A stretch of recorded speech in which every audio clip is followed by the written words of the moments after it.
welcome back, and thank you for being with me today and for watching this video. I will continue where I left off in the previous video, in which we are looking at the state of the heart. And without further ado, I'd like to just sort of jump into it. So in the last video, we ended looking at verse 45:23, in which God says that, have you seen him who takes his own lusts or vain desires as his God? And Allah, knowing him as such, left him astray and sealed his hearing and his heart and put a cover on his sight. Who then will guide him after that? Will you not then remember? Now, Rumi encourages us to rise above our vain desires of the self. He says in a poem, let's rise above this animalistic behavior and be kind to one another. If everything around seems dark, you may need to brighten your light. When he says that to rise above animalistic behavior and be kind to one another, is basically him acknowledging that this animalistic behavior doesn't lead to anything good, either for ourselves or for those around us, for the collective. And if everything around us seems dark, you may need to brighten your light. Essentially means that in the state of misguidance, you're in a state of darkness, a state of ignorance. And to brighten your light means to reverse this condition. Okay? And it really, right, brighten your light also is a reference to heeding God's guidance, right? And how does one actually do so, right? How does one reverse this darkening of the soul? And Rumi says in another poem, he says, you need to sit and be still and listen. That's what he says. Sit, be still, and listen. And this is the formula, as it were, expressed in Islam as submission. This is what Islam ultimately means, submission, right? To just sit, right? To be still and to listen. And Quran, even the Quran tells us this, that when all you who believe, when the Quran is being recited to you, just listen to it, right? Just listen to it. That's the first thing you need to do, right? You need to be quiet and just listen to it.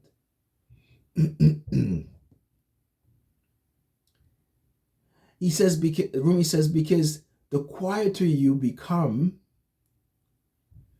the more you are able to hear,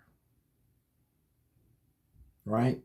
The quieter you become, the more you are able to hear. I mean, it's very simple, but it's quite profound. It's no different than if you say to someone who's very argumentative and talkative and you can't get a word in edgewise, but they're always at the source of every conflict, right? And in a conversation with them, all you want to say to them is, listen, you just need to stop talking. Just listen, right? Just quiet down, because only when they can stop talking, stop being so obsessed with their own way of thinking and understanding the world and viewing the world about themselves, their lives, and and what they think and what they want and how they feel about life, that they can start becoming more amenable to the teachings that God has sent down for them. Right? They need to just park themselves and listen. Now, the ill effects of ignorance results, of course, as we said, in disbelief, which is considered, of course, one of the worst human conditions one can be in. And of course, this is an affliction of the soul. And God says in chapter 8, verse 22, that for the worst of beasts in the sight of Allah are the deaf and the dumb, those who do not understand. So disbelief endangers the heart from recognizing and heeding God's signs. You need to understand this. That's why the Quran says in chapter 10, verse 45, when you recite the Quran, we draw between you and those who do not believe in the hereafter a hidden curtain. Now, when you recite the Quran, it's referring to the Prophet Muhammad, and them meaning the people who don't believe, or the munafiqeens, or the hypocrites, the unbelievers. And God says that, and we cast veils on their hearts, lest they should understand it, and a deafness into their ears. So the Quran is now saying that because of their disbelief, that when you recite the Quran, they can't hear it. They can't understand it. Subhanallah. Look at that. That this constriction of the heart that we've spoken of, right, which itself is a punishment, which itself is a source of misery, it has the effect of veiling the organs of the heart from being able to hear and understand truth. And God says that this is the worst condition a person can be in. It's a diseased condition. So misery, it becomes itself a veil for unbelievers and people who don't adhere to God's remembrance. It becomes a veil for them. It veils them, right, from hearing and understanding, and thus following the teachings of the Quran.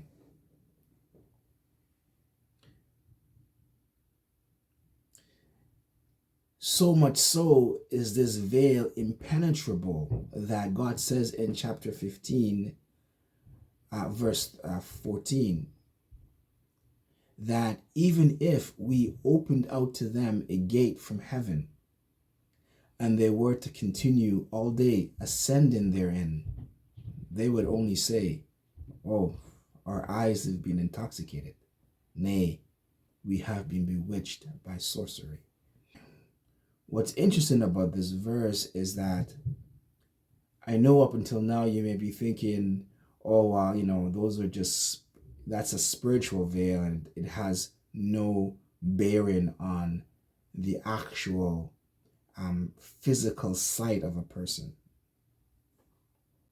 But here in the Quran, God is showing us, no, that these spiritual veils have manifestations and physical impacts, that to such an extent that God says, even if we'd opened up the sky for them to ascend into the very heavens itself, which is a reality that's so real it's undeniable, God says that even then they would say, no, this is not real. This is sorcery. And this is because human beings in such a state are in their faculties is so blunted, their faculties to be able to decipher what is true and what is not true, what is real from what is not real, what is sorcery. They don't have the faculties to be able to decipher these things anymore. And so here, the unbelievers in their spiritual condition becomes worsened by the fact that this ignorance that they now have accrued, in their souls, render their faculties dull and mute, that they're not able to even recognize the truth when it comes to them. And this, of course, is really what happened with with Pharaoh, when Moses came to him to show him God's signs. It is important for the heart to be in a state of purity. That without a sound heart, good deeds performed by a so-called good person will not be accepted by God.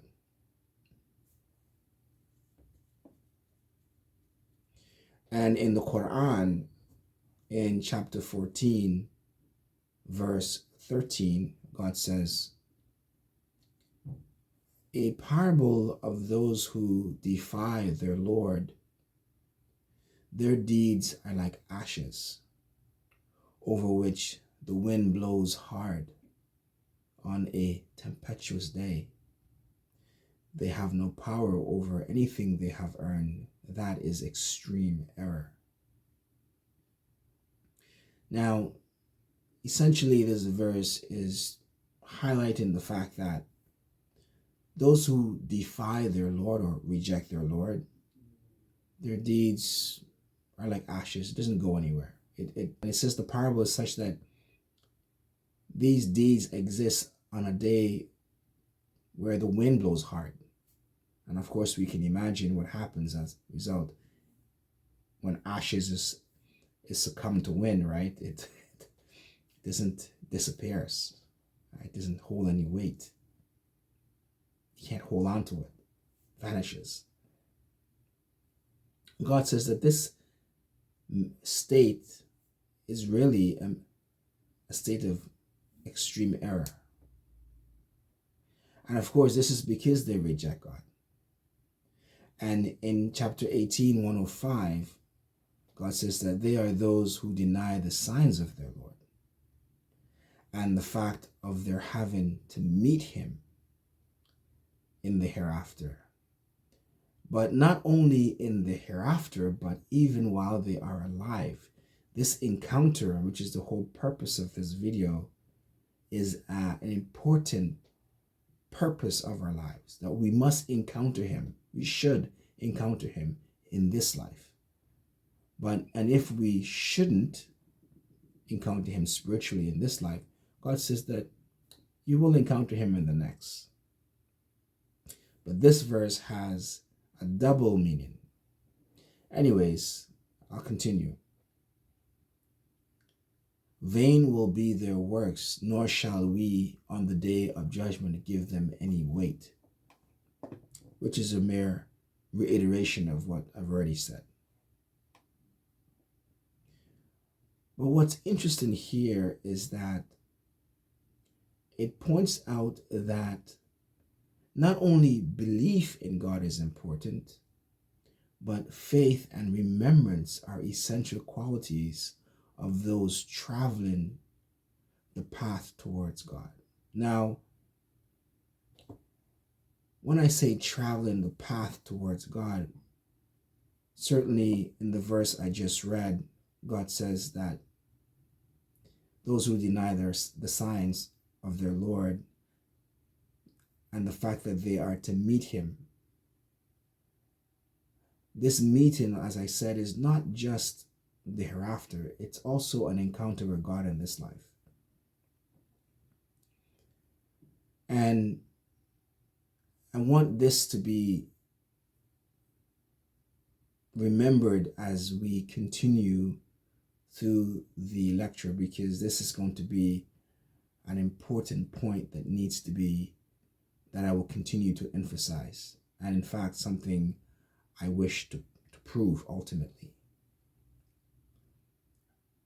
In chapter 10, verse 57, God says, O mankind, there has certainly come to you an advice from your Lord, or revelation, and a cure for what is in the breast. So the Quran has acknowledged that it is the cure, that revelation in general is a cure, whether that's revelation in the form of the Injil, the book that was revealed to Christ, or whether that's revelation in the form of the Torah that was revealed to Moses al-Islam, and now as well as the Quran. It is a cure. It's something that heals this state of wretchedness, this diseased heart. And this cure results in a deep sense of peace and contentment of the soul. Right? In chapter 10, 62, God says that, behold, the friends of Allah will indeed have no fear, nor will they grieve.